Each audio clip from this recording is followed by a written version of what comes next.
recently posted a rapid fire iPad guide on TikTok and it seemed to help out a lot of people, so I figured I would do a longer form version here on YouTube to help anyone get started. Whether you just got an iPad or you want to use yours more in 2024, I'm here to help and share all things from Apple Pencils to cases, accessories, my favorite apps, and some useful tips and tricks. So let's just get right into it.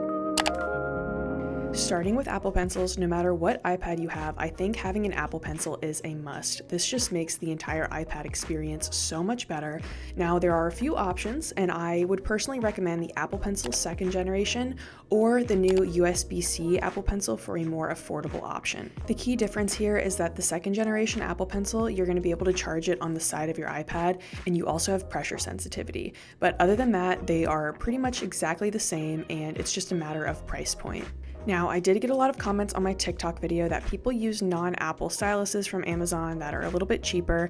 While I've never used these, I usually always just like using a stylus that was made for the device, but if you want an affordable option, that might be a good place to start as well. Now, I've tried a lot of different Apple Pencil cases, as you can see here, and I will have all of these linked below, but by far my favorite Apple Pencil case is from the brand Uppercase. They are super sleek and minimal, and you can still charge your pencil on the side of your iPad. These just give me a really great grip, and I find that it helps with handwriting and just overall use of the Apple Pencil. I absolutely love these, and they also have a lot of great color options as well. I've also tried so many different iPad cases, but I always come back to the Smart Folio case from Apple. I just love how sleek and minimal this is. I love the soft interior of this and just the feel on the outside. The quality is amazing. Some people don't like that there is no Apple Pencil case, but I actually like that, and I think it makes it more minimal and sleek. I do wish that they had more color options, and I do think that this is a little bit pricey, but it is something that I always come back to. I have it for all of my different iPads that I have, and I genuinely just think this is a great timeless case. But if you want something a little bit more protective, another case I recently got is this one from TomTalk. I think this one is great for people who want something a little bit more robust than the Smart Folio case from Apple. This one does have a little place to cover up your Apple Pencil. It has a bunch of different variations that you can put it in to lay your iPad in different ways. They also have a ton of great color options. I got the white, and I think it looks so beautiful. It's just neutral and stunning. Overall, I think this case is a lot more versatile than the Smart Folio case, so if you want something with a little bit more to it, then go with this, but if you want just a minimal classic look, I would say go with the Smart Folio case. My Paperlike screen protector was one of the first things I bought for my iPad, and rightfully so. I absolutely love my Paperlike. It is what helped me really get used to writing on the screen and master my handwriting on iPad. It can have the tendency to wear down your Apple Pencil tip, but I actually have never had a problem with this, and also Apple Pencil tips are fairly inexpensive, so I highly recommend checking out Paperlike if you want something to improve the writing quality on your iPad. When it comes to keyboards, I always recommend the Magic Keyboard from Apple because it's the only one I have and it's never let me down.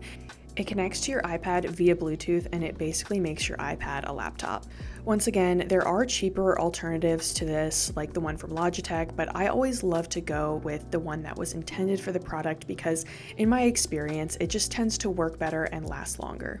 So if you want to invest in a keyboard, I would definitely say get the Magic Keyboard from Apple. If you want an iPad stand that will be extremely sturdy so you can write and draw on it and adjust it to any sort of arrangement and it's always going to be sturdy, I highly recommend this one from Ergonoffice. It's solid wood, it is super high quality, really well made. If you're drawing or writing on your iPad, you don't have to worry about it wobbling. It's always going to be staying in place. I absolutely love this one, not only for things like this where you are just viewing stuff, but specifically for writing and drawing. If you want an iPad stand that's more to just have up in your kitchen to play music or video or put up a recipe, this one from Banks is perfect. You do have to take off the case to magnetically attach it to the back, but overall I absolutely love having this one just up in my kitchen so I can play music, pull up a recipe, watch a video while I'm cooking, and I just absolutely love this case as well.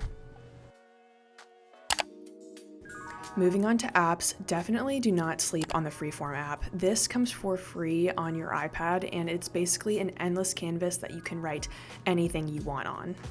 And you can upload pretty much any file type to this canvas, from images and videos to links and PDFs.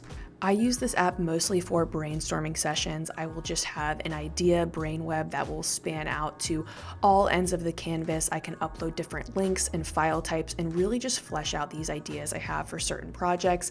I find it to be so helpful. You can also collaborate with other people on the same document so you can share it with people. And it's completely free and they're always updating it, so it's pretty much a win-win situation. I highly recommend checking this out on your iPad. If you do not know what Goodnotes is, well, welcome to my channel. It is how I plan, take notes, journal, and basically organize my entire life. Goodnotes is like a digital notebook, and you can write all of your notes, search your notes, you can upload PDFs like the ones that you see here, and you can plan, track books.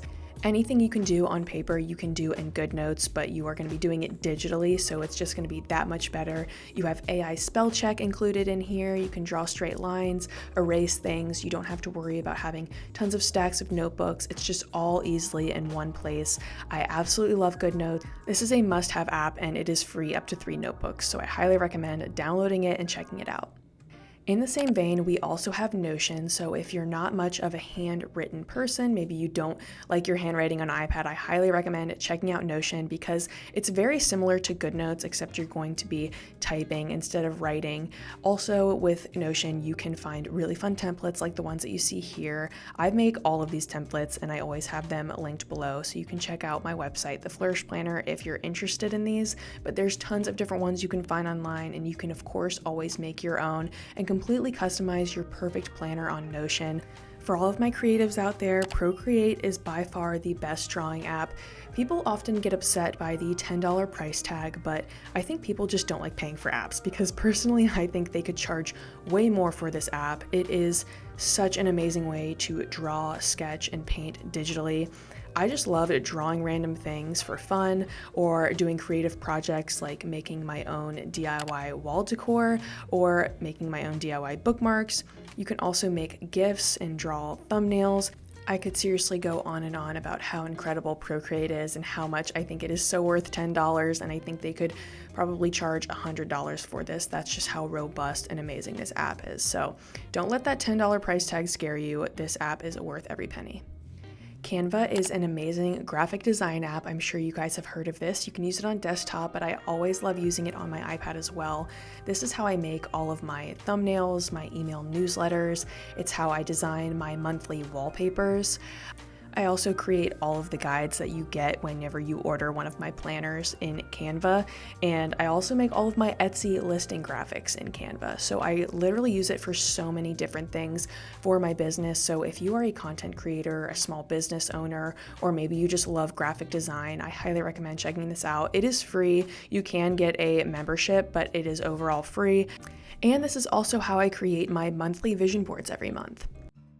If you want a cozy game to unwind to, look no further than Stardew Valley. This is my favorite iPad game, and don't judge a book by its cover. I know the pixelated graphics turn some people off, but it really just adds to the charm, and it is the perfect cozy game to just sit down, have a cup of tea, and just relax and unwind with at the end of the day. You have your own farm, you talk to the town members, you can get animals, you can make wine and jam, and you can go mining and discover new areas, and there's elements of mystery and surprise, and it's so good. This was created by one person, which absolutely blows my mind. So highly recommend checking out Stardew Valley on your iPad. You can read for free on your iPad. All you need is a library card from your local library, and you'll just input it into the Libby app, and then you can access all the ebooks that your library has, which a lot of libraries now have a great ebook selection, and I've been able to find so many popular books, so many books that I want to read on Libby. I always check Libby first before I purchase a book, just because why buy it when you can get it for free on your iPad? So I absolutely love this. If you're a reader, definitely check this out. And finally, if you're entering your YouTube era, definitely check out Final Cut Pro. Specifically, I love using Final Cut Pro on the iPad app because you can make super easy drawing animations, which add a nice, cute, personal touch to your content. I have a full review up of this app on my YouTube channel, and I also have a full tutorial on TikTok and Instagram on how to do the drawing animations. It's super easy, so I absolutely love Final Cut on iPad. I highly recommend it. If you do content of any type, I definitely recommend checking out this editing software. It's my favorite, and I absolutely love it. Now, I have a ton of videos across YouTube and TikTok all about different iPad tips, but I'm going to share with you some of my favorite ones right now. One of the first things I would do if I just got an iPad would be to update my wallpaper, and in iPadOS 17 last September, Apple released a bunch of fun updates to update your wallpaper and completely customize it. There's tons of amazing wallpaper options that you can completely customize. You can also edit the font of the clock on your home screen as well as add widgets. And if you want to know how to do it, of course, I have a full step-by-step tutorial on YouTube and TikTok. One of my favorite hidden features is that if you go into the accessibility tab in your settings on iPad, you can actually add background noise and you can change it and customize it to be what you want, to have your own personal white noise going in the background to help you focus if you're drawing or working. Open up any photo on your iPad and force press on the part of the photo that you want to crop, and your iPad will automatically crop it, lift it up, and you can add this as a sticker to your sticker drawer that you can use in apps like Goodnotes and Freeform that I talked about earlier. And this is such a fun, easy way to create your own custom stickers. When you double tap on your Apple Pencil, a certain gesture will occur, and you can actually customize this if you open up your settings and you go to the Apple Pencil setting, and you can completely customize what you want the double tap feature to be. So for me, I always have it swap between the eraser and my pen tool, but you can choose whatever works for you. If you swipe down from the top of your iPad screen, you can turn on Stage Manager, which is like the most amazing multitasking feature ever. And I absolutely love this because you can completely customize different screens based on what you're working on. So you can have a productivity screen, you could have a creative screen, and you can completely edit these, move around apps freely, and completely customize it to be exactly the screen that you want. I absolutely love using Stage Manager, and this is something I feel like not everybody realizes is on iPad, and I would highly recommend checking it out.